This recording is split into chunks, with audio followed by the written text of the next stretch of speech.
Hello friends, welcome back to my channel dinner রান্নাঘর। আজকে আমি তোমাদের করে দেখাবো ডিমের টেবিল বা ডিমের চপও বলতে পারো। এটা অনুষ্ঠান বাড়ির মতনই খেতে লেগেছিলো, বা তার থেকেও বেশি মজা লাগে খেতে আমার মতন করে যদি তোমরা বানাও। তো চলো চলে যাই রেসিপিতে। এখানে আমি 5টা ডিম নিয়েছি, সেটা আমি ভালো করে সেদ্ধ করে নিয়েছি এখানে ব্রেড ক্রাম্ব আর সেদ্ধ করা আলু আর গাজর। তোমরা চাইলে এর মধ্যে কিন্তু বিটও অ্যাড করতে পারো। তারপরে ডিমগুলো যেন সেদ্ধ না লাগে ভেতরে খেতে, তার মধ্যে দিয়ে দিচ্ছি লবণ আর গোলমরিচের গুঁড়ো। এভাবে কিন্তু আমি ডিমটার উপরে ছড়িয়ে দিচ্ছি, যাতে করে যখন আমরা টেবিলটা খাবো যেন ভেতরে ডিমটা একদম সেদ্ধ খেতে না লাগে। তো 5টা ডিমকে আমি এভাবে সেদ্ধ করে মাঝখান দিয়ে কিন্তু কেটে নিয়েছি। তারপরে একটা মশলা তৈরি করে নিচ্ছি। এই মশলাটা কিন্তু মাস্ট। এটার মধ্যে রয়েছে ধনে, জিরে আর শুকনো লঙ্কা। সেটা আমি শুকনো কড়াইতে টেলে নিলাম। তারপরে একটা কড়াইতে তেল নিয়ে এখানে কিন্তু আদা আর কাঁচা লঙ্কা ভালো করে থেতো করে নিয়ে সেটা আমি তেলের মধ্যে দিয়ে নিলাম। এই আদা আর লঙ্কাটা যদি আমি এখনই দিই তেলের মধ্যে ভাজা করি, তাহলে কিন্তু খুব সুন্দর একটা ফ্লেভার আর টেস্টও হবে খেতে। তোমাদের যদি আমার রান্নাগুলো ভালো লাগে তাহলে কিন্তু অবশ্যই লাইক কমেন্ট করে জানিও। আর যারা সাবস্ক্রাইব করে দেখছো তাদেরকে ধন্যবাদ, আর যারা এখনও সাবস্ক্রাইব করোনি তারা কিন্তু অবশ্যই ঝটপট চ্যানেলটাকে সাবস্ক্রাইব করে নাও আর পাশের বেল আইকনটা প্রেস করে রেখো, যাতে করে রান্নার নোটিফিকেশনগুলো সবার আগে তোমাদের কাছে পৌঁছে যায়। তারপরে একটা কুচনো পেঁয়াজ আমি সেটার তেলের মধ্যেই দিয়ে নিলাম। বেশি কিন্তু ভাজবো না, সামান্য একটু নরম হতেই তার মধ্যে কিন্তু উপকরণগুলো দিয়ে নেব। তোমরা কিন্তু স্কিপ না করে ভিডিওটা দেখতে থাকো, নাহলে কিন্তু অনেক কিছু মিস করে যাবে। তারপরে কিন্তু এর মধ্যে পেঁয়াজটাকে তাড়াতাড়ি নরম হয়ে যাওয়ার জন্য আমি এর মধ্যে সামান্য একটু লবণ দিয়ে নিলাম। তারপরে একে একে কিন্তু মশলাগুলো দিয়ে নিচ্ছি। দিয়ে নেব সামান্য একটু লঙ্কার গুঁড়ো, সামান্য একটু হলুদ গুঁড়ো দিয়ে কিন্তু এই তেলের মধ্যে ভাজা করে নিচ্ছি, যাতে করে কাঁচা গন্ধটা মশলার চলে যায়। এইভাবে তোমরা বানিয়ে খেয়েও বাড়িতে, অবশ্যই তোমাদের ভালো লাগবে। আমাদেরও কিন্তু খুব ভালো লেগেছিল। এই সময়টায় দিয়ে নিলাম কিন্তু আমি বাদামটা যেহেতু আগে থেকেই কিন্তু রোস্ট করা ছিল, তার জন্য কিন্তু বাদামটা আমি এখন এই মুহূর্তে দিলাম। তোমরা যদি কাঁচা বাদাম দাও তাহলে কিন্তু সেটা তেলে ফ্রাই করে তুলে নেবে। তারপরে যখন বাদামটা দিয়ে নেওয়ার পর একটু সামান্য ভাজা হয়ে যাবে, বাদামটা যদি ভাজা হয় তাহলে কিন্তু মুখে পড়লে খুব একটা ভালো লাগে। কাঁচা বাদাম দিলে কিন্তু ভালো লাগবে না। এইভাবে কিন্তু বাদামটা ভেজে নেবে।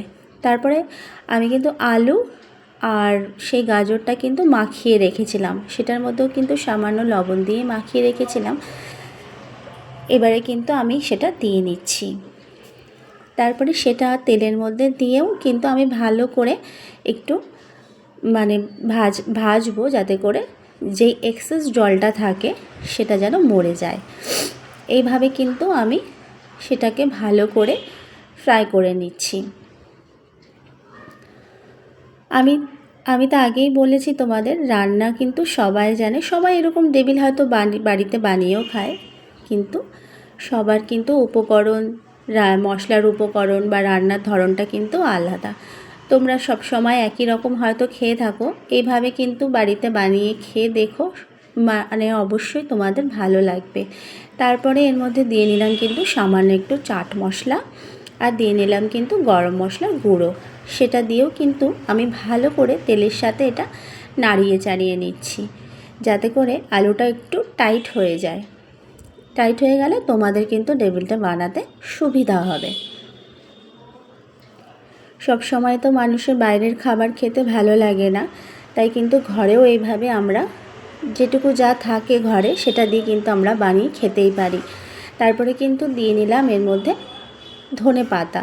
তোমরা চাইলে ধনে পাতা দিতেও পারো, নাও দিতে পারো। যেহেতু এখন শীতের সময় অনেক রকম সবজিই পাওয়া যায়, তো সব রকম সবজি দিয়ে কিন্তু করা যায়। যেমন এর মধ্যে তোমরা ফুলকপিও দিতে পারো, আর বললাম আগে বিটও দিতে পারো, তো ভালোই লাগে খেতে। এইভাবে কিন্তু আমি সেটাকে ভালো করে ভাজা করে নাড়িয়ে চাড়িয়ে এইভাবে কিন্তু রেখে দিচ্ছি, যাতে করে আলুটা ঠান্ডা হয়ে যায়। তারপরে ওই যে আমি একটা মশলা তৈরি করে রেখেছিলাম, সেই মশলাটা কিন্তু গুঁড়ো করে নিয়েছি। গুঁড়ো করে কিন্তু এই মশলাটা অবশ্যই দেবে, তাহলে কিন্তু ডিমের টেবিলের স্বাদটা আরও বেশি ভালো লাগবে তোমাদের। এই মশলাটা কিন্তু আমি সাধারণত ঘরে বানিয়েই রাখি। তো এটা চটপটি, ঝালমুড়ি এগুলো তো দিলেও কিন্তু খুব টেস্টি লাগে। বা তোমরা যদি ঘরে মোমোও বানাও, তার উপর দিয়েও যদি দিয়ে দাও মশলাটা, সেটাও কিন্তু ভালো লাগে। এই মশলাটা তোমরা বাড়িতে বানিয়ে রাখতেই পারো। তারপরে এখানে একটা কর্নফ্লাওয়ারের ঘোল তৈরি করে নিয়েছি। 2 চামচ কর্নফ্লাওয়ার দিয়ে সেটা কিন্তু আমি জলের সাথে ঘোল করে নিয়েছি। তোমরা চাইলে এর মধ্যে একটা ডিমও দিতে পারো, ডিমটাকেও ফেটিয়ে নিতে পারো।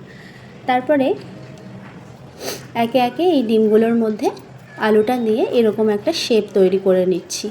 যতক্ষণ পর্যন্ত দেখব যে আটকিয়ে না যাচ্ছে পুরো, ততক্ষণ পর্যন্ত কিন্তু এইভাবে আমরা আলুটাকে ডিমের সাথে লাগিয়ে নেওয়ার চেষ্টা করছি। আর হাতে কিন্তু অবশ্যই একটু তেল মেখে নিও, তাহলে হাতে আর লাগবে না। তারপরে এইভাবে একে একে কিন্তু সব টেবিল কটা এইভাবে তৈরি করে নিয়েছি। তারপরে এই কর্নফ্লাওয়ারের ঘোলটার মধ্যে একটা করে টেবিল নেব, আর এর মধ্যে এইভাবে কর্নফ্লাওয়ারটা লাগিয়ে নেব। তারপরে ব্রেড ক্রাম্বের মধ্যে ভালো করে টেবিলটাকে ঘুরিয়ে নেব, যেন পুরো ইয়েটা লেগে যায়, ব্রেড ক্রাম্বটা এর মধ্যে লেগে যায়। এইভাবে ভালো করে কিন্তু ব্রেড ক্রাম্বটা এপাশ ওপাশ ভালো করে লাগিয়ে নেব। এই ব্রেড ক্রাম্বটা করে নিয়ে তোমরা অবশ্যই দেবে, তাহলে কিন্তু খুব ভালো হয়, মুচমুচে হয় খেতে। এটা কিন্তু টোস্ট যে গুঁড়ো করে দেওয়া হয় তার থেকেও কিন্তু ব্রেড ক্রাম্বটা দিয়ে বেশি ভালো হয়।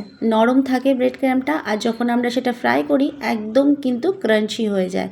এভাবে তোমরা কিন্তু কন্টেনারে করে রেখে দিতে পারো, একদম ডিপ ফ্রিজে রেখে দিতে পারো। যখন যখন তোমরা বাড়িতে কোনো গেস্ট আসলো বা নিজেদেরও খেতে মন করলো, তখন কিন্তু তোমরা আধা ঘন্টা আগে বের করে রেখে সেটা কিন্তু গরম তেলে একদম ডিপ ফ্রাই করে নেবে।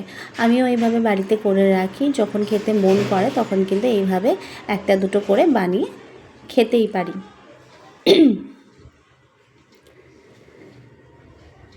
এইভাবে কিন্তু রেখে দিতে পারো। তারপরে কিন্তু একটা কড়াইয়ের মধ্যে পুরো বেশি করে তেল নিয়ে নিয়েছি, একদম ডুবো তেলে এটা ভাজবো। আর এইভাবে কিন্তু ভেজে আমি আমার পরিবারের সাথে খেয়েছিলাম, খুব ভালো লেগেছে। ট্রাস্ট মি, তোমরাও বানিয়ে খেও। আর যদি তোমাদের রান্নাটা কোনো অংশে ভালো লেগে থাকে, তাহলে কিন্তু অবশ্যই একটা লাইক কমেন্ট করতে ভুলো না। আজকে কিন্তু রান্না এই পর্যন্তই, নেক্সট আসবো অন্য কোনো রান্না নিয়ে। এতক্ষণ ধৈর্য ধরে দেখলে বন্ধুরা, তার জন্য তোমাদেরকে অনেক ধন্যবাদ। সুস্থ থেকো, ভালো থেকো। Thanks for watching.